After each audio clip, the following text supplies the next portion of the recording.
যে আমরা আমাদের সন্তানদের জন্মের আগে থেকেই পরিকল্পনা করে রেখেছি আমাদের সন্তানদের এখানে পড়াবো। অনেক অনেক এরকম অভিভাবক আছেন সারা বাংলাদেশ তথা সারা বিশ্বব্যাপী আহলে হাদিস বাঙালি ভাষীদের জন্য একটা প্রাণ কেন্দ্র এই আল মারকাজুল ইসলামিয়া আস-সালাফি। এই মার্কাজ আহলে হাদিস আন্দোলনের একটি গুরুত্বপূর্ণ মার্কাজ। এই মার্কাজ বাংলাদেশে পবিত্র কোরআন এবং সহিহ হাদিসের আলো ছড়ানোর জন্য গুরুত্বপূর্ণ একটা কেন্দ্র। এই মার্কাজ আমাদের সবার জন্য একটা আশার আলো। এই মার্কাজ সমকালীন যুগে তাওহীদ এবং সুন্নাতের পক্ষে সবচেয়ে শক্তিশালী আওয়াজ। প্রায় 64 জেলার ছেলেরাই কিন্তু এই মার্কাজে আছে। 64 জেলার ছেলেরা 64 জেলার ঐতিহ্য নিয়ে আছে, 64 জেলার সংস্কৃতি নিয়ে আসে। এক একজন এক এক সংস্কৃতি, এক এক ভাষা নিয়ে আসে। যখন পরস্পরের সাথে কথাবার্তা বলে, আদান প্রদান করে, তখন তাদের মধ্যে অটোমেটিক্যালি কিছু নতুন নতুন জ্ঞান অর্জিত হয়ে যায়। আত্মাহারিক টিভি, ওহির আলোই উদ্ভাসিত জীবনের জন্য। ফাউযু বিল্লাহি মিনাশ শাইতানির রাজীম। বিসমিল্লাহির রহমানির রহিম। ইন্নামা ইয়াখশাল্লাহা মিন ইবাদিহি আল উলামা। ওয়া নবী সাঈদ আল খুদরি রাদিয়াল্লাহু তাআলা আনহু قال قال রাসূলুল্লাহ সাল্লাল্লাহু আলাইহি ওয়াসাল্লাম আল মারউ আলা দীনি খালিলিহি ফালিয়ানজুর আহাদুকুম মান ইউখালিল। রাহু আবু দাউদ ওয়া তিরমিজি। আহলে হাদিস আন্দোলন বাংলাদেশের কেন্দ্রীয় মার্কাজ আল মারকাজুল ইসলামিয়া আস-সালাফির কেন্দ্রীয় মসজিদে আয়োজিত আজকের এই তালিমি বৈঠকে উপস্থিত আহলে হাদিস আন্দোলন বাংলাদেশ আহলে যুব সংঘের সম্মানিত দায়িত্বশীল বৃন্দ এবং আল মারকাজুল ইসলামিয়া আস-সালাফির সুপ্রিয় ছাত্র ভাইয়েরা, প্রশংসা আল্লাহ রাব্বুল আলামিনের জন্য যার অশেষ রহমতে আমরা আমাদের সাপ্তাহিক আয়োজন বুধবারের এই তালিম বৈঠকে কিছু দিনই আলোচনা শোনার জন্য একত্রিত হতে পেরেছি। এজন্য আল্লাহর দরবারে প্রথমে শুকরিয়া আদায় করে নিচ্ছি, আলহামদুলিল্লাহ। দরুদ ও সালাম বর্ষিত হোক শেষ নবী আহমদে মুস্তফা মুহাম্মদে মুস্তফা সাল্লাল্লাহু আলাইহি ওয়াসাল্লামের প্রতি, যার আদর্শে নিজে পরিচালিত হওয়া এবং সমাজকে পরিচালনা করার জন্যই আমাদের সার্বিক প্রয়াস। প্রিয় ছাত্র ভাইয়েরা, বছরের একদম প্রথম তালিম বৈঠকে আমরা উপস্থিত। তোমরা কেমন আছো? এখানে অনেকেই আছো তোমরা নতুন ছাত্র, তাই না? নতুন কতজন আছো? ছাত্র তো এতজন, মাশাআল্লাহ। মানে অর্ধেকই তো প্রায় নতুন লক্ষ্য করছি। হ্যাঁ, হাত নামাও। মাশাআল্লাহ, প্রায় অর্ধেকের মতোই দেখছি নতুন। বছরে যেহেতু শুরু, তোমরা যেহেতু ছাত্র মানুষ, এজন্য ছাত্রদের উদ্দেশ্যে আমরা কয়েকটি কথা আজকের সংক্ষিপ্ত তালিম বৈঠকে উপস্থাপন করার চেষ্টা করব। আমা তৌফিক ইল্লা বিল্লাহ। প্রিয় ছাত্র ভাইরা, তোমরা কি জানো যে এই মার্কাজ কোন সালে প্রতিষ্ঠিত হয়েছিল? মাশাআল্লাহ, 1991 সালে। যদিও আরও আগে 1981 সালে এখানে একটা মক্তব প্রতিষ্ঠিত হয়েছিল, তবে মূলত আহলে হাদিস আন্দোলনের আন্ডারে এই প্রতিষ্ঠানটির পদযাত্রা শুরু হয় 1991 সালে। আজকে প্রায় কত বছর হলো? 34 বছর। প্রায় 34 বছর যাবত আলহামদুলিল্লাহ শুধুমাত্র রাজশাহীর বুকে না, সারা বাংলাদেশ তথা সারা বিশ্বব্যাপী আহলে হাদিস বাঙালি ভাষীদের জন্য একটা প্রাণ কেন্দ্র এই আল মারকাজুল ইসলামিয়া আস-সালাফি। এই মার্কাজে তোমরা ভর্তি হতে পেরেছ, এখানকার তোমরা শিক্ষার্থী হতে পেরেছ। তোমরা কি এজন্য আনন্দিত নাও? অবশ্যই আমরা আশা করি তোমরা আনন্দিত। আমরাও আনন্দিত যে তোমরা এখানে এসেছো। তোমাদের কাছে আমরা আমাদের কথাগুলো উপস্থাপন করতে পারছি এবং তোমাদের মাধ্যম দিয়েই এই বাংলাদেশের আনাচে কানাচে পবিত্র কোরআন এবং সহিহ হাদিসের দাওয়াত ছড়িয়ে দেওয়ার একটা সুযোগ আমরা পাচ্ছি। নিঃসন্দেহে এটা আমাদের জন্য অনেক বড় একটা নেয়ামত। প্রিয় ছাত্র ভাইরা, আল মারকাজুল ইসলামী এমন একটা প্রতিষ্ঠান যেই মার্কাজ শুধুমাত্র আহলে হাদিস আন্দোলনের কেন্দ্রীয় মার্কাজ না, বরং সারা বাংলাদেশের আহলে হাদিসদের একটা মার্কাজ। বহু অভিভাবক আমাদের কাছে এসেছেন যারা বলে থাকেন বা বলেন যে আমরা আমাদের সন্তানদের জন্মের আগে থেকেই পরিকল্পনা করে রেখেছি আমাদের সন্তানদের এখানে পড়াবো। অনেক অনেক এরকম অভিভাবক আছেন যারা এই প্রতিষ্ঠানটাকে এইভাবেই স্বপ্ন দেখেন। তাদের এই স্বপ্ন দেখা দেখে আমরা অনেক সময় লজ্জিত হয়ে যাই, আমরা ভয় পেয়ে যাই, আমাদের দায়িত্বের ভারত্ব অনুভব করে। কিন্তু অভিভাবকরা কিন্তু এইরকম আবেগ নিয়ে এখানে আসেন। তোমাদের বাবা মারা এইরকম আবেগ নিয়ে এখানে এসেছেন, কারণ এটা শুধুমাত্র আহলে হাদিস আন্দোলনের কেন্দ্র না, পুরো বাংলাদেশে আহলে হাদিসদের একটা প্রাণ কেন্দ্র। এই কারণে এখান থেকে আহলে হাদিস আকীদা মানহাজের চর্চা হয়, এখান থেকে আহলে হাদিস আকীদা মানহাজের শিক্ষা নিয়ে আমাদের আমাদের বাচ্চারা, আমাদের সন্তানরা তারা সারা বাংলার বুকে ছড়িয়ে পড়ছে। এজন্য এই মারকাজ আমাদের জন্য অত্যন্ত গুরুত্বপূর্ণ একটি মারকাজ। এই মারকাজেই রয়েছে আহলে হাদিস আন্দোলনের যতগুলো কেন্দ্রীয় সংগঠন, সমস্ত সংগঠনের কেন্দ্রীয় মারকাজ বা কেন্দ্রীয় অফিস এই প্রতিষ্ঠানে। আলহামদুলিল্লাহ বিগত 34 বছরে এই বাংলাদেশে যত আহলে হাদিস দায়ী তৈরি হয়েছেন, আহলে হাদিস আলেম ওলামা যত তৈরি হয়েছেন, তাদের একটা বড় অংশ এই মারকাজ থেকে গড়ে উঠেছেন আলহামদুলিল্লাহ।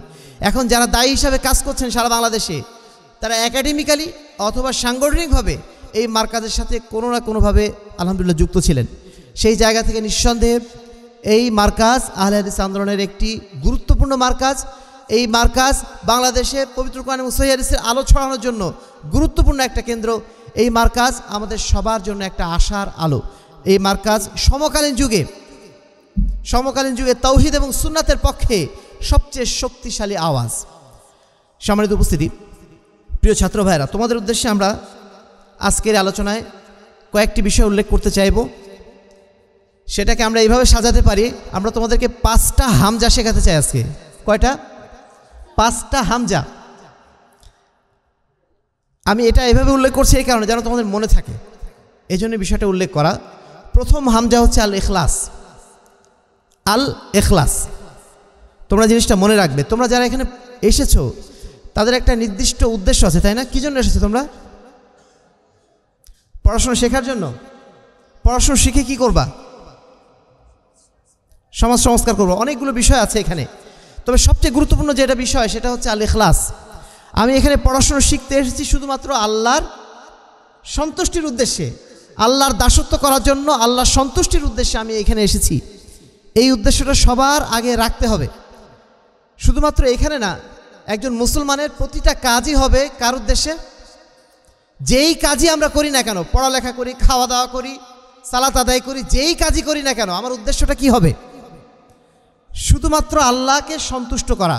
আল্লাহকে সন্তুষ্ট করার উদ্দেশ্য বাদ দিয়ে আর যত কাজ আছে, এই কাজগুলোর কোনো মূল্য আল্লাহর কাছে নেই।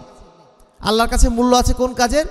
যেই কাজ আল্লাহর সন্তুষ্টির জন্য করা হয়। তোমরা এখানে লেখাপড়া করতে এসেছো, এটার উদ্দেশ্য হবে শুধুমাত্র কি হবে? শুধুমাত্র আল্লাহর সন্তুষ্টি অর্জন করা। সবাই বলো তো, আমরা লেখাপড়া করতে এসেছি কি জন্য? আল্লাহর সন্তুষ্টি অর্জন করা। এই কথাটা নিজের অন্তরে একেবারে গেঁথে নাও। সারা জীবন যেখানেই যাও না কেন, এই মারকাজে পড়ো, তারপরে আরও বিশ্ববিদ্যালয় হয়তো যাবে, হয়তো দেশের বাইরে যাবে, যেখানেই তুমি পড়াশোনা করো, তোমার লেখাপড়ার একমাত্র উদ্দেশ্য হবে কি? আল্লাহকে সন্তুষ্ট করা। এটাই হচ্ছে আমাদের জীবনের একমাত্র লক্ষ্য। এর সাথে সাথে আরও কিছু বিষয় আছে, আমাদের নিয়তগুলো ঠিক করে নিতে হবে। ইন্নামাল আমাল বিন্নিয়াত, প্রত্যেকটা মানুষের কাজ নির্ভর করে তার নিয়তের উপরে। সে যদি কোনো আল্লাহর উদ্দেশ্যে কাজ করে সেটা আল্লাহর জন্যই হবে, যদি দুনিয়ার উদ্দেশ্যে কাজ করে দুনিয়ার জন্যই হবে। তোমরা এখন থেকে জীবনের লক্ষ্যটা নির্ধারণ করে নাও। আমরা তো পড়াশুনো করবই, সেটা আল্লাহর সন্তুষ্টির জন্য। সেই সাথে আমাদের আরও কিছু ছোট ছোট লক্ষ্য আছে। যেমন আমরা কেউ আরবি ভাষাকে ভালোবাসি, আরবি ভাষাতে পারদর্শী হওয়ার চেষ্টা করব। কেউ আমরা আছি কোরআন তেলাওয়াত করতে ভালোবাসি, কোরআন তেলাওয়াতের উপর দক্ষ হওয়ার চেষ্টা করব। কেউ আমরা আছি লেখালেখি করতে ভালোবাসি, আমরা লেখালেখি করার জন্য, বড় লেখক হওয়ার জন্য এখন থেকে তৈরি হব। কেউ আছে আমরা সুন্দর বক্তব্য দিতে পারি, সুন্দর করে কথা বলতে পারি, আমরা এখন থেকে সেই লক্ষ্যে কাজ করে যাব। এই ধরনের ছোট ছোট লক্ষ্য যেগুলো আছে, সেই লক্ষ্য এখন থেকে নির্ধারণ করে নিতে হবে। যদি নির্ধারণ করতে পারো তাহলে তোমাদের জীবনটা সুশৃঙ্খল পথে যাবে। একটা কথা বলা হয় যে পরিশ্রমী সাফল্যের প্রসূতি, অর্থাৎ যত তুমি পরিশ্রম করবা তত বেশি তুমি সাফল্য লাভ করবা। আসলে পরিশ্রম সাফল্যের চাবিকাঠি না, সুপরিকল্পিত পরিশ্রম সাফল্যের চাবিকাঠি। অর্থাৎ তোমার পরিশ্রমের পিছনে একটা পরিকল্পনা থাকতে হবে যে আমি এই পরিকল্পনা নিয়ে পরিশ্রম করব। আমি আরবিটা পড়ছি কেন? কারণ আমি আরবি ভাষায় দক্ষ হতে চাই। যখন এই লক্ষ্য নিয়ে তুমি পড়বে তখন তোমার সেই পড়াটা কাজে আসবে এবং তুমি সফল হবে। আর যদি মনে করো ক্লাসে পাশ করলেই হলো, এই সমস্ত ছোট ছোট চিন্তা যদি রাখো, তাহলে তোমার স্বপ্নটা বেশি দূর আগাবে না এবং তোমার লক্ষ্যটাও বেশি দূর আগাবে না। এজন্য লক্ষ্যটাকে সুস্থির করতে হবে এবং এমন লক্ষ্য যে লক্ষ্য পানে তোমার সারাটা জীবন তুমি ছুটতে পারো, এই ধরনের একটা লক্ষ্য তোমাকে নির্ধারণ করতে হবে। আরেকটা বিষয় বলে নেই, আবারও বলছি এই কথাটা, যদি আমি ইখলাস ছাড়া অর্থাৎ আল্লাহ রাব্বুল আলামিনের সন্তুষ্টি ছাড়া কোনো ইলম অর্জন করি, সেই ইলমটার কোনো দাম আল্লাহর কাছে নেই। এর একটা বড় প্রমাণ হচ্ছে ইবলিস। ইবলিসকে তোমরা চেনো না? ইবলিস কি শয়তানের, কি বলবো, শয়তানের প্রধান আর কি, শয়তানদের সে প্রধান। ইবলিস আগে কি ছিল তোমরা জানতে? ইবলিস কোথায় ছিল আগে? জান্নাতে ছিল। সে জিন হওয়া সত্ত্বেও আল্লাহ রাব্বুল আলামিন তাকে এই সম্মান দিয়েছিলেন যে সে জান্নাতে থাকতো। কেন? সে ইবাদত করতে করতে আল্লাহ রাব্বুল আলামিনের প্রিয় পাত্র হয়ে গিয়েছিল। আল্লাহ রাব্বুল আলামিন তাকে জান্নাতে আশ্রয় দিয়েছিলেন। সেই জিনকে আল্লাহ রাব্বুল আলামিন জান্নাত থেকে তাড়িয়ে দিয়েছিলেন, তাই না? কিসের জন্য তাড়িয়ে দিয়েছিলেন? তার অহংকারের জন্য। সে আল্লাহর কথা মানেনি, এই জন্য আল্লাহ রাব্বুল আলামিন তাকে তাড়িয়ে দিয়েছেন। অথচ সে কিন্তু আমার তোমাদের চেয়ে অনেক জ্ঞানী। সে আল্লাহ রাব্বুল আলামিনকে চিনতো, জানতো, তার অজানা কোনো বিষয় ছিল না। অথচ সে এত জ্ঞান থাকা সত্ত্বেও সেই জ্ঞান তাকে সম্মানিত করেনি।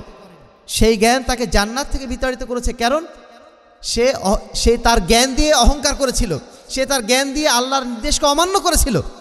এই জন্য আল্লাহ রাব্বুল আলামিন তাকে সম্মান দেন নাই। অতএব জ্ঞান অর্জন আমরা যারা করব, আমাদের উদ্দেশ্য যদি আল্লাহর সন্তুষ্টি হয়, তাহলে আল্লাহ রাব্বুল আলামিন আমাদেরকে সম্মানিত করবেন। আর যদি আমাদের উদ্দেশ্য হয় দুনিয়াতে সম্মানিত হওয়া, তাহলে আল্লাহ রাব্বুল আলামিন আমাদেরকে সম্মানিত করবেন। দুনিয়াতে হয়তো সামান্য সম্মান আসতে পারে, কিন্তু আল্লাহর কাছে আমরা সম্মানিত কখনোই হতে পারবো না। এজন্য জ্ঞান অর্জন অবশ্যই আমাদের করতে হবে আল্লাহর উদ্দেশ্যে, তাহলে আমরা ইনশাআল্লাহ দুনিয়া এবং আখিরাতে সফল হতে পারবো। 2 নম্বর হচ্ছে ইতকানুল ইলম। প্রথম হামজা কি বলেছিলাম? আল ইখলাস। প্রথম হামজা কি বলেছিলাম? ইখলাস। 2 নম্বর হামজা হচ্ছে আল ইতকান ফিল ইলম, অর্থাৎ জ্ঞানে গভীরতা অর্জন করা। শুধু জ্ঞান অর্জন করলেই হবে না, গভীর জ্ঞান অর্জন করতে হবে। যেই জ্ঞানের মাধ্যম দিয়ে আমি সত্য থেকে মিথ্যাকে আলাদা করতে পারবো, ন্যায় থেকে অন্যায়কে আলাদা করতে পারবো। যখন আমি এই জ্ঞান অর্জন করতে পারবো, তখনই আমি প্রকৃত অর্থে জ্ঞানী হতে পারবো। আর যদি শুধুমাত্র কিছু পড়লেই জ্ঞানী হয়ে যায়, তাহলে বাংলাদেশে কোনো মাজার পূজারি থাকতো না, বাংলাদেশে কোনো মুশরিক থাকতো না, বাংলাদেশে কোনো বেদাতকারী থাকতো না। যারা বেদাতি, যারা মুশরিক, যারা মাজার পূজারি, তারা কিন্তু আমার তোমার মতোই পড়াশুনো করে, তারাও বইপত্র পড়ে, তারাও তাদের ওস্তাদের কাছে যায়, কিন্তু সেই জ্ঞান তাদেরকে সত্য মিথ্যা পার্থক্য করা শেখায় নাই। এজন্য শুধুমাত্র জ্ঞান অর্জন করলেই হবে না, গভীর জ্ঞান অর্জন করতে হবে। এজন্য ইতকান ফিল ইলমের কথা বললাম। এখানে একটা ছোট্ট একটা উদাহরণ দিলে তোমরা বুঝতে পারবে যে জ্ঞান অর্জনের গুরুত্বটা কত বেশি, গভীর জ্ঞান অর্জনের গুরুত্বটা কত বেশি। ধরো একজন ব্যক্তি এসে তোমাকে বলল, তুমি সালাত আদায় করছো, শুধু সালাত আদায়ের সওয়াবটা পাবা, কিন্তু এতে সাদাকায়ে জারিয়ার সওয়াবটা তুমি পাচ্ছ না, বা তোমার আমলটা জারি থাকছে না। কিন্তু তুমি যদি সালাত ছেড়ে দিয়ে তুমি যদি মানুষকে দাওয়াত দেওয়ার কাজ করো, মানুষকে দাওয়াত দিলে, যে মানুষকে আমি দাওয়াত দিচ্ছি সেই লোক যদি দাওয়াত গ্রহণ করে, সেই লোক যত আমল করবে, সৎ আমল করবে, সেই সৎ আমলের একটা অংশ কোথায় যাবে? আমার আমল নামে চলে আসবে, তাই না? মানে আমার আমলটা জারি হয়ে যাচ্ছে। এখন যদি কেউ এসে তোমাকে বুঝায় এটা যে তোমার সালাত আদায় করার দরকার নেই, কারণ সালাত আদায় করলে কি হবে? শুধুমাত্র সালাত আদায়ের নেকিটুকু হবে, ওখানে কোনো সাদাকায়ে জারিয়ার নেকি নেই। তুমি যদি এই সময়টা দাওয়াতের কাজে ব্যয় করো, মানুষকে দাওয়াত দিয়ে বেড়াও, তাহলে তোমার মানে দাওয়াতটা প্রসারিত হচ্ছে, তুমি সাদাকায়ে জারিয়ার সওয়াব পেয়ে যাচ্ছ। সালাতের চেয়ে তোমার সওয়াবটা বেশি হচ্ছে কোথায়? দাওয়াতে। এইটা যদি কেউ বুঝিয়ে দেয়, আমাদের যারা একটু কম জ্ঞানী অথবা সুপারফিশিয়ালি কিছু শিখেছে, তারা জিনিসটা খুব সহজেই গ্রহণ করে নেবে। তারা বলবে তাহলে সালাতের দরকার কি? সালাতের চেয়ে আমার দাওয়াত দেওয়াটা বেশি ভালো। কিন্তু যিনি জ্ঞানী ব্যক্তি, তিনি জানেন সালাত হচ্ছে ফরজ ইবাদত, দাওয়াতটাও ফরজ, কিন্তু 5 ওয়াক্ত সালাতের মতো ফরজ, মানে দাওয়াতের বিধানটা কি সালাতের মতো ফরজ? আমি যতই সাদাকায়ে জারিয়া সওয়াব পাই না কেন দাওয়াত দেওয়ার মাধ্যম দিয়ে, যদি 1 ওয়াক্ত সালাত ত্যাগ করি আমি ইচ্ছাকৃতভাবে, আমার ওই দাওয়াতের কোনো মূল্য আল্লাহর কাছে আর থাকবে? সবার আগে সালাত আমাকে আদায় করতে হবে। ঠিক যেমন বিষয়, ধরো তুমি অজু করেছো না, অজু করো নাই, কিন্তু সালাত আদায় করছো, খুব সুন্দর করে সালাত আদায় করছো, কিন্তু তোমার অজু নাই, অজু করো নাই, সালাত হবে? আমাদের দেশে বর্তমানে যেটা হয়, আমাদের শুধু আমল শেখানো হয়, আমাদেরকে তাবলীগ শেখানো হয়, কিন্তু আমাদের ঈমান শেখানো হয় না। ঈমানটা হচ্ছে মূল চাবি। তুমি যদি আল্লাহর প্রতি বিশুদ্ধ ঈমান না নিয়ে আসো, তুমি যদি শিরক থেকে মুক্ত না হতে পারো, যত আমলই তুমি করো না কেন, সে আমলগুলো কি হয়ে যাবে? সব বাতিল হয়ে যাবে। সবার আগে কি? বিশুদ্ধ ঈমান, সবার আগে কি? বিশুদ্ধ আমল। তারপরে তুমি বাকি যে কাজগুলো করো সেগুলো করবে পরে। আগে তোমার এটা জানতে হবে, ফা'লাম আন্নাহু লা ইলাহা ইল্লাল্লাহ। তুমি আগে জেনে নাও যে আল্লাহ ছাড়া কোনো ইলাহ নেই। তুমি আগে এটা জেনে নাও, তারপর অন্য কাজ। তো এই জ্ঞানটাকে যেটা আমরা বলছি সেটা হচ্ছে আল ইতকান ফিল ইলম, অর্থাৎ গভীর জ্ঞান অর্জন করা। রাসিখুনা ফিল ইলমি ইয়াকুলুনা আমান্না বি, যারা গভীর জ্ঞান অর্জন করতে পারে তারাই প্রকৃত অর্থে বলতে পারে আমি আল্লাহর প্রতি ঈমান এনেছি, আল্লাহর প্রতি আমি আত্মসমর্পণ করেছি। এই কথাটা কে বলতে পারে? যে গভীর জ্ঞানের অধিকারী। আমরা চাই তোমরা গভীর জ্ঞানের অধিকারী হও, শুধুমাত্র সাধারণ এমনি একটা বই পড়লাম জেনে নিলাম কিছু, এইরকম জ্ঞানের অধিকারী না। পবিত্র কোরআন এবং সহিহ হাদিস গভীরভাবে জানবে, পড়বে, আরবি ভাষা গভীরভাবে জানবে, পড়বে, তাফসিরগুলো গভীরভাবে পড়বে, জানবে, হাদিসের কিতাবগুলো গভীরভাবে পড়বে। এটাই হচ্ছে তোমাদের জ্ঞান অর্জনের সবচেয়ে বড় লক্ষ্য হওয়া উচিত।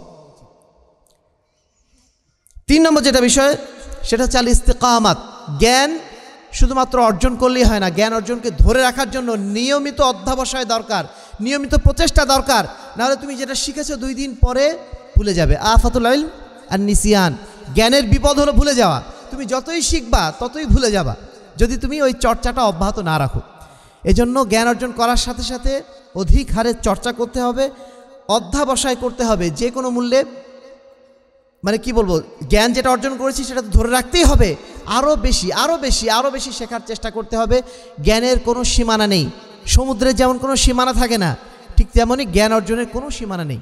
তুমি যে মনে করবা যে আমি এই বিষয়ে মোটামুটি জেনে ফেলেছি যখন বলেছো, সেখানে তুমি আবার শুরু করে দেখো তুমি আসলে কিছুই জানো না। প্রত্যেকটা বিষয় তুমি লক্ষ্য করবে এভাবে যে যখন তুমি দেখবা যে আমি গভীর জ্ঞান অর্জন করতে গেছি, তুমি আসলে কিছুই জানো না। এজন্য কোনো অবস্থাতে মনে করবে না যে আমার জ্ঞান অর্জন করা শেষ। প্রতি মুহূর্ত অধ্যবসায়ের মাধ্যম দিয়ে সাধ্যমতো যত বেশি তোমার সাধ্য আছে বেশি বেশি জ্ঞান অর্জন করার জন্য চেষ্টা চালাতে হবে, যেটার নাম হচ্ছে আল ইস্তিকামা। জ্ঞান অর্জনের জন্য বই পড়া যেমন একটা শর্ত, যত বেশি সম্ভব চেষ্টা করবে বই পড়ার। তোমার ক্লাসের বই তো আছেই, ক্লাসের বই বাদ দিয়ে ওই বিষয়ে আরও যে বইগুলো আছে সেগুলো কেনার চেষ্টা করবে, সেগুলো পড়ার চেষ্টা করবে। যত বেশি পড়বে তত বেশি জানতে পারবে। পড়ার কোনো বিকল্প নেই। একজন বিদ্বানকে জিজ্ঞাসা করা হয়েছিল আমি লেখক হতে চাই। তিনি বলছিলেন তুমি যে লেখক হতে চাও তাহলে তুমি বেশি বেশি পড়ো। তারপরে তাকে জিজ্ঞাসা করা হলো এরপরে আমার কি কাজ? তিনি বলছেন তুমি আরও বেশি বেশি পড়ো। তারপরে বলা হলো এরপরে আমার কি কাজ? তিনি বলছেন তুমি আরও বেশি বেশি পড়ো। অর্থাৎ যত বেশি পড়বে তত বেশি ভালো বক্তা হতে পারবে, ভালো লেখক হতে পারবে, ভালো আলেম হতে পারবে, ভালো বিদ্বান হতে পারবে, সব কিছু। এর পিছনে সবচেয়ে বড় অবদান যেটা হচ্ছে কিতাবের। যত বেশি পড়বা তত বেশি শিখবা। 2 নম্বর বিষয় হচ্ছে জ্ঞান অর্জনের জন্য দ্বিতীয় একটা জিনিস দরকার, সেটা হচ্ছে সোহবত। ভালো বন্ধুর সাথে থাকা, ভালো শিক্ষকের সাথে থাকা, এটা একটা অত্যন্ত গুরুত্বপূর্ণ বিষয়। আমরা এই ধরনটা মাঝে মাঝে দেই। বাংলাদেশে আমরা যে সিলেবাসের বই পড়াচ্ছি বর্তমানে, আমাদের হাদিস ফাউন্ডেশন শিক্ষা বোর্ডের যে কারিকুলাম আল মারকাজুল ইসলামীতেও যেমন চলে, আল মারকাজুল ইসলাম সালাফিতে যেমন চলে, আরও বাংলাদেশের প্রায় 200টা প্রতিষ্ঠানে একই সিলেবাসে পড়াশোনা করানো হয়। কিন্তু 200টা প্রতিষ্ঠানের মান কি একই রকম? এক এক প্রতিষ্ঠানের মান এক এক রকম হয়, তাই না? কিসের মাধ্যম দিয়ে হয়? সেই প্রতিষ্ঠানের শিক্ষকদের কারণে, সেই প্রতিষ্ঠানের পরিবেশের কারণে। আল মারকাজুল ইসলামী আস সালাফি, তোমরা যেখানে এসেছো, এই মারকাজ অন্য আলাদা আলাদা শিক্ষা প্রতিষ্ঠানগুলো আছে সেইখানকার সিলেবাসের তুলনায় এটা সিলেবাস খুব কম বেশি নেই, প্রায় একই। কিন্তু এখানে পার্থক্যের জায়গাটা কোনটা? এখানকার শিক্ষকরা। পার্থক্যের জায়গাটা কোনটা? এখানকার যে পরিবেশ। এখানে এসেছে কত জেলার ছেলে, প্রায় 64 জেলার ছেলেরাই কিন্তু এই মারকাজে আছে।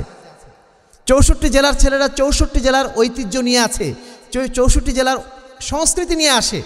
এক একজন এক এক সংস্কৃতি, এক এক ভাষা নিয়ে আসে। যখন পরস্পরের সাথে কথাবার্তা বলে, আদান প্রদান করে, তখন তাদের মধ্যে অটোমেটিক্যালি কিছু নতুন নতুন জ্ঞান অর্জিত হয়ে যায়। আমি যখন প্রথম পাকিস্তানে যাই, এই জিনিসটা আমার সবচেয়ে ভালো লাগছিল যে আমাদের হোস্টেলে আমার রুমেই একজন চাইনিজ, একজন হয়তো আফ্রিকান, একজন আফগানি, একজন পাকিস্তানি। এই যে 4টা দেশের ছেলেরা আমার সাথে থাকলো, 4টা দেশের ছেলেদের ভাষার সাথে আমি পরিচিত হলাম, তাদের সংস্কৃতির সাথে পরিচিত হলাম, তারা তাদের দেশে কিভাবে দিনকে ফলো করে সেগুলোর সাথে পরিচিত হলাম। এই যে ভাবের আদান প্রদানের মাধ্যম দিয়ে আমার চিন্তাধারা অনেক বিকশিত হলো না? তোমরা মারকাজে এসেছো, ধরে নাও এটা তোমাদের জন্য একটা বিদেশ। তুমি হয়তো বগুড়ায় ছিলে তোমার বাসাতে, তুমি যখন এসেছো রাজশাহীতে, সারা বাংলাদেশের সমস্ত জেলার ছেলেরা এখানে আছে, সবার সাথে তোমার কথাবার্তা হচ্ছে, এক একজনের ভাষা এক এক রকম, চট্টগ্রামের ভাষা একরকম, সিলেটের ভাষা একরকম, সাতক্ষীরা ভাষা একরকম, এক একজনের ভাষা তুমি শুনছো, জানছো, তোমার মধ্যে নতুন নতুন ভাবের উদয় হচ্ছে না? এটা কিন্তু অটোমেটিক ঢুকে যায়, তুমি না চাইলেও ঢুকে যাবে তোমার মধ্যে। তারপরে আলহামদুলিল্লাহ এখানে আল মারকাজুল ইসলামী আসসালাফিতে বাংলাদেশ আহলে যুব সংঘের কার্যক্রম আছে, সোনামণির কার্যক্রম আছে, আল আওনের কার্যক্রম আছে, এখানে আত্মাহারিক পত্রিকা আছে, তাওহীদের ডাক আছে, সোনামণি প্রতিভা আছে। তোমরা যদি লিখতে চাও লেখার সুযোগ আছে, বলতে চাও বলার সুযোগ আছে, সাংগঠনিক কাজে যুক্ত হতে চাও সংগঠন করার সুযোগ আছে, দাওয়াতি কাজ করতে চাও দাওয়াতি কাজের সুযোগ আছে, সমস্ত সুযোগ তোমার জন্য অবারিত। এই যে পরিবেশ, এই পরিবেশগুলো মানুষকে গড়ে তোলে, এই পরিবেশগুলোকে তোমার ব্যবহার করতে হবে ইস্তিকামাত অর্জনের জন্য। পরিবেশটা অত্যন্ত গুরুত্বপূর্ণ। সেই সাথে তোমার যারা বন্ধু বান্ধব এরা অত্যন্ত গুরুত্বপূর্ণ। এই জন্য আল্লাহ রাসূল কিন্তু বহু আগে আমাদেরকে বারবার সতর্ক করে দিয়েছেন যে আল দীনু আন্নাস আলা দীনি খালিলিহি, একজন মানুষ তার বন্ধুর দ্বীনের উপর থাকে, অর্থাৎ বন্ধু যেমন হয় একজন মানুষ তেমন হয়। ফালিয়ানজুর আহাদুকুম মা ইউখালিল, অর্থাৎ তোমাদের উচিত দেখা যে তোমরা কার সাথে বন্ধুত্ব করছো। একজন মানুষকে চেনা যায় তার বন্ধু দেখে। বন্ধু যদি ভালো হয় বোঝা যায় সেই লোকটা ভালো, আর যদি বন্ধু দুষ্ট হয় তাহলে বোঝা যাবে সেও নিজেও দুষ্ট টাইপের। প্রত্যেক জায়গায় তুমি পৃথিবীর যেখানেই যাও না কেন, কোনো মানুষকে যখন দেখবা সে ভুল পথে চলে যাচ্ছে তখন দেখবা সে কার সাথে চলাফেরা করে। যখন দেখবা যে সে দুষ্ট লোকের সাথে চলাফেরা করছে তখন বুঝে নিবা সে নিঃসন্দেহে তার খপ্পরে পড়ে গেছে। তোমরা যারা এখানে মার্কাজে এসেছো তোমাদের প্রতি আমাদের একটা সতর্কতা, এখানে আলহামদুলিল্লাহ আমরা প্রত্যেকের প্রতি বিশ্বাস করি। তোমরা যারা ছাত্ররা এখানে এসেছো সবাই তোমরা ভালো মানুষ, সবাই তোমরা ভালো মানুষের সন্তান, সবাই তোমরা ভালো পরিবার থেকে এসেছো। তারপরেও শয়তান তো আছে সব জায়গাতে, তাই না? শয়তান আমাদের সবার মধ্যে কাজ করে। যত ভালো মানুষই আমি হই না কেন, শয়তান আমার মধ্যে ঢুকবে, যে কোনো সময় ঢুকতে পারে, যে কোনো সময় আমার মধ্যে ঢুকে আমার মধ্যে শয়তানি ওয়াসওয়াসা দিয়ে আমাকে ভুল পথে নিয়ে যাবে। এরকম ভুল পথে যারা চলে গেছে এই সমস্ত ভাইদেরকে, এই সমস্ত ছাত্রদেরকে বন্ধু হিসেবে বানানো যাবে না। বন্ধু বানাবে কাদেরকে? যারা মেধাবী। বন্ধু বানাবে কাদেরকে? যারা সৎ পথে চলে, যারা সালাত আদায় করে, যারা নিয়মিত পড়াশোনায় অভ্যস্ত। এই সমস্ত ছেলেদেরকে তোমরা বন্ধু বানাবে। যত ভালো মানুষকে তুমি বন্ধু বানাতে পারবে তত নিজের মধ্যে তার ভালো গুণগুলো তোমার মধ্যে ঢুকে যাবে। আর যদি তুমি ছেড়ে দাও সব কিছু, না একজনের সাথে বন্ধুত্ব হলেই হলো, যে তোমার সাথে হাসি খুশি করে কথাবার্তা বলে, যে তোমাকে দোকানে যে একটু খাওয়া দাওয়া করায়, বিস্কুট খাওয়ায়, এইটা দেখে তুমি যদি ভুলে যাও তাহলে তুমি ভুল পথে চলে যাবে। তাহলে বন্ধু বানানো, বন্ধু নির্বাচন করাটা অত্যন্ত গুরুত্বপূর্ণ। এই মারকাজে এসে তোমার জন্য সবচেয়ে গুরুত্বপূর্ণ যেটা কাজ হবে তোমার বন্ধুটাকে চিহ্নিত করা। কে তোমার বন্ধু? বন্ধু যদি সৎ বন্ধু হয়, বন্ধু যদি ভালো বন্ধু হয়, তোমার সামনের পথ চলাটা অনেক সহজ হয়ে যাবে, ইস্তেকামাত ধরে রাখাটা সহজ হয়ে যাবে। আর যদি বন্ধু দুষ্ট হয়ে যায়, তুমি যত ভালো মানুষই হও না কেন, যত ভালো পরিবার থেকে আসো না কেন, তুমি মনে করছো আমি 5 ওয়াক্ত সালাত আদায় করি অনেক কিছু, তুমি নিঃসন্দেহে একদিন ভুল পথে চলে যাবে। এই মারকাজে আমি অনেক দেখেছি এরকম ছেলে যে এমনভাবে সে মাশাআল্লাহ মুসল্লি ছিল, একদম আজানের আগে বা পরে সে মসজিদে চলে আসতো, বড় বড় দাড়ি ছিল। সেই ছেলেটাকে আমরা মনে করতাম যে তাকওয়া পরেজগারিতে এর চেয়ে ভালো ছেলে বোধহয় আর কেউ হতে পারে না। সেই ছেলে যখন দেখা গেল বিশ্ববিদ্যালয়ে পার হয়েছে, না মার্কাজ শেষ করেছে, শেষ করে বিশ্ববিদ্যালয়ে ভর্তি হয়েছে, ঢাকা বিশ্ববিদ্যালয়ে চলে গেছে, যাওয়ার পরে 1 বছরের মধ্যে দেখছি তার আর দাড়ি নাই, দাড়ি কেটে ফেলেছে। এখানে সে 5 ওয়াক্ত সালাত আদায় করতে ছিলই, সে আজানের আগে বা পরে মসজিদে চলে আসতো, এত ভালো ছেলে। সেই ছেলে ঢাকা বিশ্ববিদ্যালয়ের পরিবেশে যে 1 বছরের মধ্যে তার দাড়ি কাটা শেষ। নিশ্চয়ই সে সালাতও ছেড়ে দিয়েছে, যে দাড়ি কাটতে পারে সে সালাত ছেড়ে দেবে, খুব স্বাভাবিক।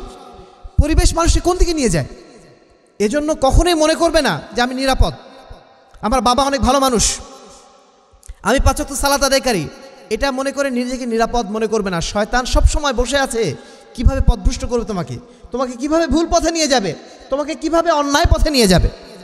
এজন্য শয়তান থেকে সাবধান, নিজেকে কখনো নিরাপদ ভাববে না। সব সময় চেষ্টা করবে ভালো বন্ধুর সাথে থাকার জন্য, সব সময় চেষ্টা করবে শিক্ষকদের কাছাকাছি থাকার জন্য, যারা তোমার প্রিয় শিক্ষক তাদের কাছাকাছি থাকবে, তাদের উপদেশ নেওয়ার চেষ্টা করবে, তাদেরকে মেন্টর বানাবে।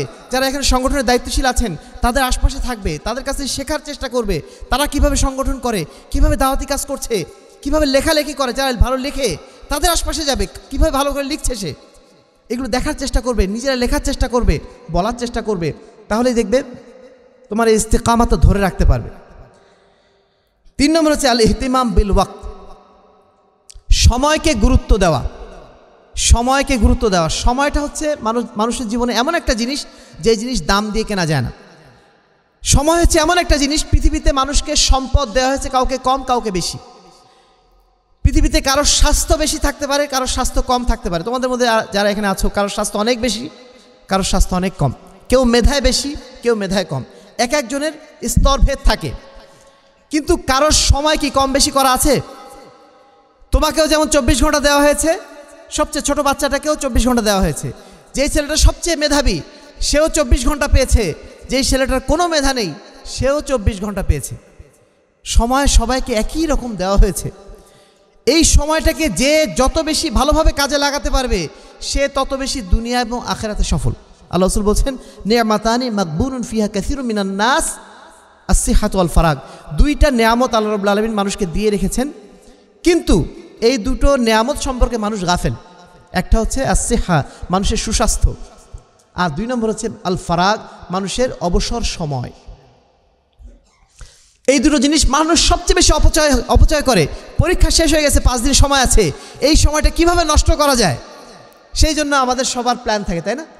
পরীক্ষা শেষ হয়ে গেছে, বাকি 5 দিন আমি একটা বই শেষ করব, এই প্ল্যান কি কারোর থাকে? সাধারণত থাকে না। কিভাবে কার বাড়িতে যাব, কি খাবো, সময়টা কিভাবে নষ্ট করা যায়, এটা থাকে আমাদের সাধারণত পরিকল্পনা। কিন্তু একজন মানুষ যিনি সফল মানুষ, দুনিয়াতে যিনি সফল হয়েছেন, তাদেরকে দেখবে তারা সবসময় সময়কে গুরুত্ব দিয়েছে। সময়টা কিভাবে কাজে লাগানো যায় সেই চেষ্টা তারা করেছেন। তোমাদের প্রতি আমাদের বিশেষ নসিহত থাকবে বছরের একবারে শুরুতে, যে সময়গুলোকে যথাযথভাবে কাজে লাগাও। কালকে কিয়ামতের ময়দানে আল্লাহ রাব্বুল আলামিন সবার আগে জিজ্ঞাসা করবেন যে তুমি তোমার ইগতানিম খামসান ক্বাবলা খামসিন, 5টা জিনিসের আগে 5টা জিনিসকে তোমরা গনিমত হিসেবে গ্রহণ করো। তার মধ্যে যে 5টা বিষয় বলা হচ্ছে, প্রত্যেকটা বিষয় সময়ের সাথে সম্পর্কিত। পবিত্র কোরআনের সবচেয়ে ছোট সূরাগুলোর মধ্যে একটা সূরা আছে ওয়াল সূরাতুল আসর। আসর মানে কি? সময়। ওয়াল আসরে, আল্লাহ রাব্বুল আলামিন সময়ের কসম করেছেন। সময়ের কসম করেছেন কেন? কারণ সময়টা হচ্ছে অত্যন্ত গুরুত্বপূর্ণ একটা নেয়ামত আল্লাহর পক্ষ থেকে। এই সময়টাকে যে ভালো কাজে লাগিয়েছে সে নিঃসন্দেহে সফল কাম হয়েছে, আর যে ভুল পথে কাজে লাগিয়েছে সে নিঃসন্দেহে পথভ্রষ্ট হয়েছে, সে নিঃসন্দেহে ক্ষতিগ্রস্তদের তালিকাভুক্ত হয়েছে। এই জন্য তোমাদের প্রতি আমাদের যেটা অনুরোধ থাকবে যে সময়কে সর্বদা গুরুত্ব দিও। সর্বশেষ যে পয়েন্টটি বলবো সেটি হচ্ছে আল আখলাক, যেটা হচ্ছে বিগত 4টা পয়েন্টের সারনির্যাস। একজন মানুষের চরিত্র ফুটে ওঠে, একজন মানুষের কাজকাম ফুটে ওঠে তার আখলাকের মাধ্যম দিয়ে। মানুষ যতই জানুক না কেন, তার চরিত্রে যদি জ্ঞানের প্রকাশ না ঘটে তাহলে নিঃসন্দেহে মানুষ তাকে ভালো চোখে দেখবে না, এটাই স্বাভাবিক। এজন্য আখলাকটা সুন্দর হওয়াটা সবচেয়ে জরুরি। আমাদের জ্ঞানের সবচেয়ে বড় ফলাফল হচ্ছে আমাদের আখলাকটা সুন্দর হবে। আমাদের আখলাক যদি সুন্দর হয়, বুঝতে হবে আমাদের জ্ঞান, আমাদের তারবিয়াতটা কাজে লেগেছে। যদি জ্ঞান তারবিয়াত কাজে না লাগে তখন মানুষের আখলাক নষ্ট হয়ে যায়। তোমরা যারা এখানে ছোট ছোট বাচ্চারা আছো, তোমাদের প্রতি আমাদের যেটা বক্তব্য থাকবে, প্রতিটা মুহূর্তে সদাচরণকে নিজের মধ্যে আপনানোর চেষ্টা করবে। সদাচরণের মধ্যে একটা গুরুত্বপূর্ণ সদাচরণ হচ্ছে বড়দেরকে সম্মান করা, ছোটদেরকে কি করা? স্নেহ করা। বড়দেরকে সম্মান করা, ছোটদের স্নেহ করা। যারা ছোট, একদিনের যদি ছোট হও, তোমার যিনি বড়, একদিনের বড়, তাকে তোমার সম্মান করতে হবে। এটা আল্লাহ রাসূল সাল্লাল্লাহু আলাইহি ওয়াসাল্লামের দেওয়া দায়িত্ব। আবার যে বড় হয়েছো, একদিনেরও বড় যদি হও, তোমার যে জুনিয়র যে ছেলেটা আছে, তোমার যে ছোট যে ছেলেটা আছে, তাকে স্নেহ করা তোমার জন্য অপরিহার্য দায়িত্ব। এই 2টো জিনিস যদি তোমরা মেনটেন করতে পারো তাহলে নিঃসন্দেহে আখলাকের জায়গায় তোমাদের অনেক অনেক বেশি উন্নতি ঘটবে। কারণ তুমি যখন একজনকে সম্মান করবে তাকে নিঃসন্দেহে সালাম দেবে, তাই না? আফশুস সালাম বাইনাকুম, পরস্পরের মধ্যে মহব্বত বাড়ানোর জন্য সবচেয়ে বড় অস্ত্রের নামটা কি? সালাম দেওয়া।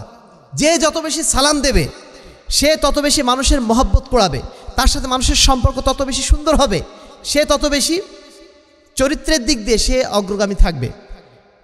তোমাদের প্রতি আমাদের যেটা বক্তব্য থাকবে, তোমরা প্রত্যেকেই সালামের অভ্যাসটা করবা। মানুষকে চেনো আর না চেনো সালাম দেওয়ার চেষ্টা করবে। তোমার চেয়ে যে একদিনে বড় তাকে সালাম দেওয়ার চেষ্টা করবে। ছোট বাচ্চারা যদি তোমাকে সালাম না দেয়, তুমি উল্টা তাকে সালাম দিয়ে সালাম দেওয়া শেখাবে। এই সালামের চর্চা আমরা সবাই করতে পারবো তো ইনশাআল্লাহ? আল্লাহ রসুলকে বলা হয়েছিল যে সালাম কখন দেবে। আল্লাহ রসুল বলছেন, একটা দেওয়ালের আড়াল পার হয়ে আবার যদি দেখা হয় তাহলে আবার সালাম দেবে। মসজিদে বাইরে গেছে কেউ, বাইরে থেকে আবার ভিতরে আসছে, আবার কি করবে? আবার সালাম দেবে। একটু আগে দেখা হয়েছে। এই যে সালাম দেওয়ার চর্চাটা, এই চর্চাটা তোমাদেরকে অনেক দূর এগিয়ে দেবে। ছোট্ট জিনিস, কিন্তু ছোট্ট কাজটার মূল্য অনেক বেশি। তোমরা চেষ্টা করবে তোমাদের আখলাককে সুন্দর করার জন্য এই কাজগুলো বেশি করা। আর একটা মূলনীতি তোমাদেরকে বলে দিই, জীবনের প্রতিটা ক্ষেত্রে স্মরণে রাখবে, তোমরা যদি মানুষকে উপকার করতে না পারো, অন্তত পক্ষে কারোর কোনো ক্ষতি করবে না। আবার বলছি, মানুষকে উপকার করবে এটাই তোমাদের কর্তব্য, কিন্তু যদি কখনো উপকার করতে না পারো, তোমার দ্বারা কোনো মানুষ যেন কখনো ক্ষতিগ্রস্ত না হয়। মনে থাকবে কথাটা? আবার বলছি, তুমি মানুষকে উপকার না করতে পারো, কিন্তু তাকে কখনো তুমি ক্ষতি করবে না। তোমার দ্বারা যেন কেউ ক্ষতিগ্রস্ত না হতে পারে। আল্লাহ রাসূল কি বলছেন? আল মুসলিম মান সালিম আল মুসলিমুনা মিন লিসানিহি ওয়া ইয়াদিহি। মুসলিম হচ্ছে ওই ব্যক্তি যার জিহবা থেকে এবং যার কাজ থেকে, হাত থেকে অন্য মুসলমান নিরাপদে থাকে। এখন যদি বক্তব্য এটাই হয়, আল্লাহ রাসূলের হাদিস যদি এটাই হয়, তুমি তোমার রুমমেট যারা আছে, তোমার ক্লাসমেট যারা আছে, তাদেরকে তুমি তখন কখনো গালিগালাজ করতে পারো? তোমাদের মধ্যে এখানে অনেক মা বাবার সন্তান এসেছো, অনেকে এসেছো গ্রামের সন্তান, গ্রামের পরিবেশে হয়তো বড় হয়েছো, তোমাদের হয়তো কেউ শেখানো ছিল না, হয়তো গালিগালাজ শিখে এসেছো। এরকম ঘটনা ঘটে না? অনেক ঘটে, গালিগালাজ অনেকেই করে ফেলে। তোমাদেরকে এখানে আমাদের প্রথম যেটা পরামর্শ, জীবনে কোনোদিন মুখে গালি নিয়ে আসবা না। যে কোনো প্রকার গালি মুখে নিয়ে আসা যাবে না। সিবাবুল মুসলিম ফুসুকুন। আল্লাহ রাসূল কি বলছেন? মুসলমানকে গালি দেওয়া কি ফাসিকি কাজ, ফাসিকি কাজ। তোমরা কেউ কখনো গালি কাউকে দিবা না, মনে থাকবে? কথা বলছো না কেন? কেউ কাউকে কোনো অবস্থাতে গালি দিবা না, মনে থাকবে? গ্রাম থেকে যা শিখেছো ওগুলো সব গ্রামে রেখে দিবা। মার্কাজের চত্বরে যখন ঢুকে পড়েছো, জীবনে কখনো তোমার মুখ দিয়ে যেন কোনো গালি গালাজ উচ্চারিত না হয়। তোমার মুখ দিয়ে, তোমার হাত দিয়ে যেন কোনো কেউ ক্ষতিগ্রস্ত না হয়। তোমার রুমমেট তোমার চেয়ে 2 বছরের ছোট, চট করে তাকে একটা থাপ্পড় মেরে দিলা, কোনো একটা কথা শুনলো না হয়তো, বা চট করে মেরে দিলা, এই কাজটা একটু করা তোমার উচিত হবে? হ্যাঁ, শাসন করার বিষয়টা আছে, শাসন করতে আমরা নিষেধ করি না, যেটা প্রয়োজন ততটুকু করতে পারো। কিন্তু তাই বলে অন্যায়ভাবে কারোর উপর হাত তুলবে, আঘাত করবে, এই সুযোগ ইসলাম তোমাকে দেয়নি, আমাকে দেয়নি। কোনো অবস্থাতেই তোমার দ্বারা যেন কেউ ক্ষতিগ্রস্ত না হয়। 3 নম্বর যে বিষয়টি বলবো এই বিষয়ে, যে সব সময় পরিষ্কার পরিচ্ছন্নতাকে গুরুত্ব দিও। তুমি তোমার রুমে আছো, রুমটাকে পরিষ্কার রাখবে। তুমি খেতে বসেছো, ডাইনিংয়ে এসেছো, তোমার ডাইনিংটাকে পরিষ্কার রাখবে, তোমার প্লেটটাকে পরিষ্কার রাখবে। সব সময় পরিষ্কার পরিচ্ছন্ন থাকার জন্য সর্বাত্মক চেষ্টা করবে। আর তাহুরু শাত্রুল ঈমান, পরিষ্কার পরিচ্ছন্নতা, পবিত্রতা, এটা কি ঈমানের একটা অঙ্গ। আল্লাহ রাসূল বলছেন যে ঈমানের সর্বনিম্ন শাখা হচ্ছে, রাস্তায় যখন তোমরা চলবে, কোনো ময়লা দেখবে, ময়লাটা কি করবে? ময়লাটা তুলে ডাস্টবিনে ফেলবে, দূরে ফেলে দেবে, অথবা রাস্তা থেকে সাইডে দিয়ে দিবে। একজন মুসলমান সে সবসময় পরিষ্কার পরিচ্ছন্ন থাকবে। কিন্তু দুর্ভাগ্যজনক বিষয় যে আমরা মুসলমানরাই এখন পরিষ্কার পরিচ্ছন্নতার বিষয়ে সবচেয়ে বেশি গাফেল। তুমি কাফের রাস্তায় যাও, জীবনে যদি কোনো কাফের রাস্তায় যাওয়ার সুযোগ হয়ে থাকে, দেখো তারা কতটা পরিষ্কার পরিচ্ছন্ন। আমরা মুসলিম, আমরা পরিষ্কার পরিচ্ছন্ন থাকি না। আমাদের মাদ্রাসাগুলোতে যদি আমরা যাই, মনে হয় মাদ্রাসাগুলো সব ডাস্টবিন হয়ে আছে। এত ময়লা করতে পারে কি করে বাচ্চারা? বাচ্চাদের কথা নয়, বাদই দিলাম, একটু বড় ছাত্র যারা, এদের বিষয়টা আসলে আমাদের খুবই কষ্ট হয় যখন দেখি যে বাচ্চারা খাদ্য নষ্ট করো। তোমরা খাবার রুমে যখন নষ্ট হচ্ছে, ওটা যে ফেলে দিয়ে আসছো কোথাও, ওই যে যেখানে সেখানে ফেলে আসছো, ওই জায়গাটা কি নোংরা হচ্ছে না? অনেক বাচ্চাকে দেখি, গ্রামে যেহেতু ছিল, গ্রামে হয়তো বা পাকা বাড়িতে ছিল না, হয়তো মাটির বাড়িতে ছিল, এই পাকা বিল্ডিংয়ে আসার পরে বারান্দার উপর চট করে থুতু ফেলছে। এই যে কাজটা, তুমি যে থুতুটা ফেললা, ওই জায়গাটা কি নোংরা হলো না? কি করে তুমি থুতুটা ফেললা? তুমি যে একজন মুসলমানের সন্তান, তুমি যে একজন মুসলিম, তুমি যে একজন আদর্শবান ব্যক্তি, তুমি যে একটা সভ্য ব্যক্তি, তার চিহ্নটা কোথায় থাকলো যদি তুমি ওইভাবে থুতু ফেলো? যেখানে সেখানে ময়লা ফেলো।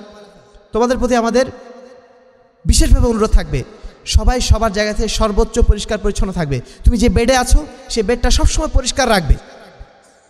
তুমি যে রুমে আছো রুমটা পরিষ্কার রাখার চেষ্টা করবে। নিজে পরিষ্কার তো করবেই, তোমার বন্ধুদেরও বলবে পরিষ্কার রাখার জন্য। যে যত বেশি পরিষ্কার পরিচ্ছন্ন থাকবে তার চিন্তাধারা, তার মন মানসিকতা তত বেশি পরিষ্কার পরিচ্ছন্ন হয়। এটা একটা বাস্তব কথা। যেই বাচ্চারা দেখবা পরিষ্কার পরিচ্ছন্ন তার চিন্তাধারাও দেখবে পরিষ্কার পরিচ্ছন্ন। আমি যখন পাকিস্তানে ছিলাম এই কাজটা আমাদের বিশ্ববিদ্যালয় থেকে করানো হয়েছিল, যেটা একটা অভ্যাসে পরিণত হয়ে গেছিল। আমাদের বিশ্ববিদ্যালয়ের নিয়ম ছিল যে কেউ কোনো অবস্থাতে কোনো ময়লা কোথাও ফেলতে পারবে না। এমনকি যদি কেউ দেখে যে একটা প্যাকেট পড়ে আছে রাস্তায়, তার দায়িত্ব হবে ওই প্যাকেটটা তুলে ডাস্টবিনে ফেলা। একবার আমরা পাহাড়ে গিয়েছিলাম বেড়াতে, সেখানে যাওয়ার সময় আমাদেরকে একই কথা বলে দেওয়া হয়েছিল যে তোমরা যখন পানির বোতল নিয়ে যাবে পাহাড়ের মাথায়, ওই পানির বোতলে পানি খেয়ে পানির বোতলটা ওখানে ফেলতে পারবে না। ওই বোতলটা তোমার ব্যাগে করে নিয়ে আসবা নিচে। শুধু তাই না, পাহাড়ের উপরে যে যত তোমরা বোতল দেখবা বা চিপসের প্যাকেট দেখবা, চকলেটের প্যাকেট দেখবা, সমস্ত প্যাকেট তোমরা উল্টা কুড়িয়ে নিয়ে আসবা, যেই ফেরুক না কেন সেগুলো কুড়িয়ে নিচে নিয়ে আসবা। তো এটা কিছুদিন চর্চার পরে আমি দেখছি যে আমি যখনই একটা চকলেট খেলেও সেই চকলেটের খোসাটা আমি আর বাইরে ফেলতে পারছি না। যদি বাংলাদেশ পরিবেশটা ফেলার, বাংলাদেশে তো আমরা চকলেট খাচ্ছি, চট করে আমাদের হয়তো বাসে বসে আছি, জানলাতে চট করে ফেলে দিলাম চিপসের প্যাকেটটা, একটা পলিথিন চট করে ফেলে দিলাম, এটা আমাদের অভ্যাস, তাই না? কিন্তু দেখলাম যে কিছুদিন চর্চা করার পরে আমার এই জিনিসটাও আর কি বলবো, যতই কষ্ট হোক না কেন মনে হচ্ছে না পলিথিনটা আমার পকেটে হলো রেখে দিই, ওটা বাইরে ফেলবো না। টিস্যুতে কিছু একটা ময়লা লেগেছে, কিন্তু টিস্যুটা আমি বাইরে ফেলবো না, ওটা আমার পকেটে রাখি, পরে ডাস্টবিনে ফেলবো। এই একটা অভ্যাস অটোমেটিক তৈরি হয়ে গেছিলো। আমি তোমাদের কাছ থেকে এই অভ্যাসটা কামনা করছি, তোমাদের প্রত্যেকের জন্য এই অভ্যাসটা হয়ে যায়। যেখানে সেখানে আমরা ময়লা ফেলবো না। ময়লা ফেলবো কোথায়? শুধু ডাস্টবিনে। খাবার আমরা অনেকেই নষ্ট করে ফেলি, এটা আর কি বলবো আর কি। তোমরা যখন খাবার নিচ্ছ কম করে নিও, যতটুকু নিলে তোমার নষ্ট করা লাগে না ওইটুকু নাও। খাবার কেন নষ্ট করতে হবে? কত মানুষ পৃথিবীতে না খেয়ে বসে আছে, তারা 3 বেলা খাবার তারা খুঁজে পায় না, আর আমরা খাবার নষ্ট করছি। এটা আমার জন্য লজ্জাস্কর বিষয় না? খাবার নষ্ট করবে না। খাবার নষ্ট করাটা অত্যন্ত একটা গর্হিত অপরাধ, অত্যন্ত গর্হিত একটা অপরাধ। দয়া করে খাবার নষ্ট করবে না। যতটুকু খাবার নিতে পারবা ততটুকুই খাওয়ার চেষ্টা করবে। আর যদি একান্ত নষ্ট করতেই হয়, সেটা এমন জায়গায় ফেলবে যে জায়গায় ফেললে আশপাশের জায়গাগুলো নোংরা হয় না, যেখানে সেখানে ফেলবা। এরকম কাজ যেন না হয়। তোমাদের কাছে এই বিশেষ উপদেশ আমাদের কাছে থাকলো, যদি তোমরা তোমাদের আখলাকের জায়গা থেকে উন্নতি করতে পারো তাহলে বোঝা যাবে তোমরা প্রকৃত অর্থে জ্ঞান অর্জন করেছো। জ্ঞান অর্জন করেছো, ক্লাসে ফার্স্ট হও, কিন্তু তোমাদের আখলাক নষ্ট, তাহলে এই জ্ঞান দিয়ে কোনো লাভ হবে না। তোমাদেরকে আরেকটা বিষয় বলে নেই, বর্তমান যুগে আখলাক নষ্ট করার জন্য, চরিত্র নষ্ট করার জন্য সবচেয়ে বড় হাতিয়ার একটা আছে। তার নামটা কি বলতে পারো কেউ? মাশাআল্লাহ, তোমরা সবাই জানো, সবাই জানো। আমরা তোমাদেরকে বলবো বছরের শুরুতেই এই মার্কাজে মোবাইল ব্যবহার করা নিষেধ, তোমরা জানো না? তারপরেও কিন্তু ব্যবহার করো। অনেকে লুকিয়ে লুকিয়ে ব্যবহার করে। আমরা তোমাদের সবার উদ্দেশ্যে যে উপদেশটা দিতে চাইবো, তোমাদের টিচারদের কেন খোঁজ নিতে হবে তোমাদের কাছে মোবাইল আছে কি নেই? তোমরা নিজেরাই সতর্ক থাকবা। মোবাইলকে মনে করবা তোমার একটা চোর। কেউ কখনো চোরের সাথে থাকতে ভালোবাসে? চোরকে উল্টা ধরিয়ে দেওয়ার চেষ্টা করে। মোবাইল তোমাদের জন্য একটা চোরের মতো। কিভাবে চোর? সে তোমাদের সময় চুরি করে নেয়, সে তোমাদের আখলাক চুরি করে নেয়, সে তোমাদের সব কিছু চুরি করে নেয়। এই মোবাইল যেন ছাত্র জীবনে তোমার হাতে কখনো না থাকে, কারণ তুমি এখন ছোট মানুষ, তুমি বোঝো না মোবাইল ব্যবহার কিভাবে করতে হয়। এই কারণে মোবাইলের যাবতীয় অপব্যবহার তোমার দ্বারা হচ্ছে। কোনো ছেলের কাছে মোবাইল না থাকে, তোমাদের যেন বলতে না হয়, কোনো শিক্ষকের যেন যে খোঁজ নিতে না হয় যে তোমাদের এই রুমে কোনো মোবাইল আছে কিনা। কোনো অবস্থাতেই নিজের কাছে মোবাইল রাখবা না। মনে করবা এটা তোমার জন্য চোর, তোমার জন্য ডাকাত। চোর ডাকাতকে মানুষ যেমন ভয় পায়, মোবাইলকে ওইভাবে ভয় পাবা। মোবাইলকে সবসময় নিজের কাছ থেকে দূরে রাখবা, কারণ মোবাইল তোমার সময় নষ্ট করবেই করবে। মোবাইল তোমার আখলাক চরিত্র নষ্ট করবেই করবে। এই বয়সে যাদের হাতে মোবাইল যাবে 90% তারা নষ্ট হবেই, এতে কোনো সন্দেহের অবকাশ নেই। এই জন্য মোবাইল থেকে নিজেকে সবসময় পরহেজ করবে। যে এইভাবে তোমরা চোর ডাকাত থেকে পরহেজ করো, ওটাকে তোমরা একটা মানুষের সদৃশ মনে করো, তাহলে দেখবে ওখান থেকে তোমার আকর্ষণটা, তোমার আগ্রহটা নষ্ট হয়ে যাবে। তোমরা হয়তো অনেক সময় দেখা যায় যে মার্কাজে ব্যবহার করছো না, কিন্তু বাড়িতে গেছো, বাড়িতে যেয়ে বাপ মার কাছ থেকে নিয়ে ব্যবহার করা শুরু করছো। এই কাজগুলো দয়া করে করার চেষ্টা করো না। নিজেকে সবসময় পরহেজ করার চেষ্টা করো। যদি মানুষের মতো মানুষ হতে চাও, আদর্শবান মানুষ হতে চাও, তাহলে তোমাদেরকে এই কষ্টটুকু করতেই হবে। এই কষ্টটুকু যদি করতে পারো কিছুদিন, তাহলে ইনশাআল্লাহ তোমার আগামীর পথটা উজ্জ্বল। আর যদি এই সময় তুমি হেরে যাও, এই সময় শয়তানের কাছে যদি হেরে যাও, তাহলে নিঃসন্দেহে আগামীতে তুমি আর সেই আদর্শের জায়গায় কখনো আর পৌঁছতে পারবে না। প্রিয় ছাত্র ভাইরা, তোমাদেরকে অনেকগুলো কথা বলা হয়ে গেল। শেষ মুহূর্তে কয়েকটা কথা বলতে চাইব। প্রথম কথা হচ্ছে, শুরুতে বলেছিলাম পরিশ্রম সাফল্যের চাবিকাঠি না, বরং সুপরিকল্পিত পরিশ্রম সাফল্যের চাবিকাঠি।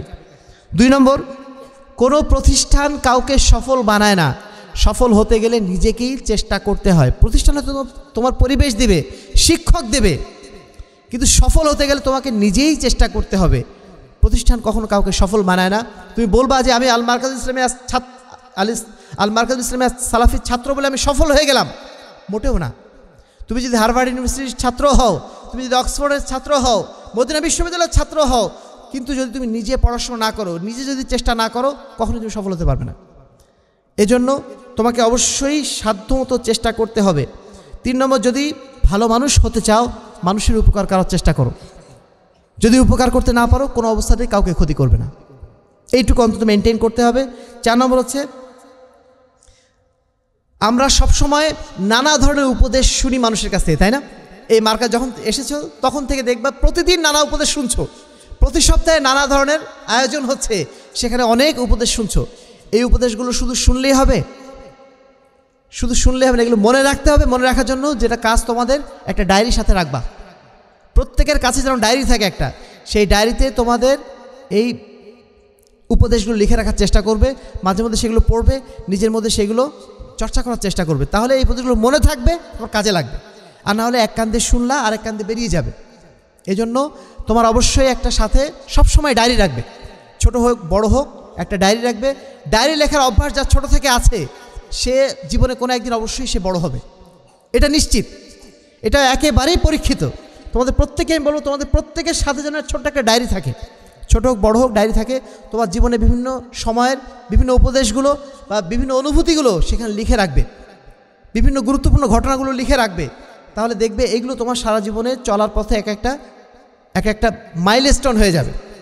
এই কাজগুলো যদি তোমরা করতে পারো, তাহলে তোমাদের আগামী পথ চলাটা অনেক সহজ হবে। প্রিয় ছাত্র ভাইরা, তোমাদের প্রতি আমাদের সর্বশেষ যেটা কথা, আল মারকাজুল ইসলামিয়া সালাফি তোমরা এসেছো, তোমাদের মৌলিক উদ্দেশ্য কিন্তু এখানে শুধুমাত্র অ ক খ শেখা, ABCD শেখা, এটা উদ্দেশ্য না। তোমাদের মৌলিক উদ্দেশ্য হচ্ছে তোমরা বিশুদ্ধ ঈমানের অধিকারী হবে, বিশুদ্ধ আখলাকের অধিকারী হবে, তোমরা সুন্নাতের পাবন্দ হবে, তোমরা তাওহীদ এবং সুন্নাতের প্রচারক হবে। তোমাদের মূল উদ্দেশ্য কিন্তু এটা। তোমরা আলেম বিত্তাকওয়া হবে, অর্থাৎ মুত্তাকি আলেম হবে, তোমরা দাঈল আল্লাহ হবে। এইগুলো হচ্ছে তোমাদের মূল উদ্দেশ্য।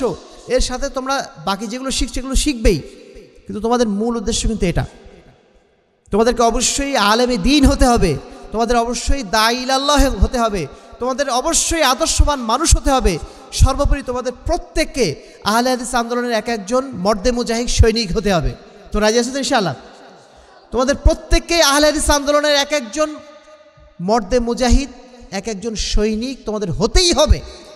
অন্য কিছু হতে না পারো, অন্তত পক্ষে আহলে হাদিস আন্দোলনের এক একজন কাণ্ডারি তোমাদের নিজ নিজ এলাকায় তোমাকে অবশ্যই হতে হবে। তোমাদের এলাকায় যে তোমাদের দাওয়াত পৌঁছে দিতেই হবে, এই মূল দায়িত্ব কিন্তু মার্কাজের পক্ষ থেকে সবার প্রতি। এটা তোমাদের উপর জিম্মাদারি মার্কাজের ছাত্র যেই দিন থেকে হয়েছো সেই দিন থেকে তোমার জিম্মাদারি এই যে আমি এইখান থেকে যা কিছু শিখছি আমার সমাজে সেটা প্রচার করব, আমার সমাজকে আমি সংস্কার করব। এই জিম্মাদারি আমাদের প্রত্যেকটা ছাত্রের। তুমি যেখানেই যাও না কেন, পৃথিবীর যে প্রান্তেই যাও না কেন, তোমার এই চেতনা, তোমার এই আদর্শ অবশ্যই নিজের ভিতরে রাখতেই হবে। না হলে তোমার মার্কাজের ছাত্রের কোনো লাভ হবে না। মার্কাজের ছাত্র হয়েছো মানেই তোমাকে অবশ্যই আলেম হতেই হবে, সেই সাথে তোমাদেরকে অবশ্যই দাঈল আল্লাহ হতে হবে, সমাজ সংস্কারক হতে হবে, আহলে হাদিস আন্দোলনের এক একজন মর্দে মুজাহিদ হতে হবে। যদি সেটা হতে পারো, তাহলেই আমরা আমাদের চেষ্টাকে সফল মনে করতে পারবো, মার্কাজ প্রতিষ্ঠার উদ্দেশ্যটাকে আমরা সফল মনে করতে পারবো। আল্লাহ রাব্বুল আলামিন আমাদের সকলকে তার দ্বীনের প্রকৃত মুজাহিদ হিসাবে, তার দ্বীনের প্রকৃত খাদেম হিসাবে যেন কবুল করে নেন। আহলে হাদিস আন্দোলন বাংলাদেশকে যেন কবুল করে নেন, আল মারকাজুল ইসলামিয়া সালাফি যেন কবুল করে নেন। আল্লাহুম্মা আমিন। ওয়া আখির দাওয়ানা আলহামদুলিল্লাহি রাব্বিল আলামিন। আসসালামু আলাইকুম ওয়া রাহমাতুল্লাহি ওয়া বারাকাতুহু।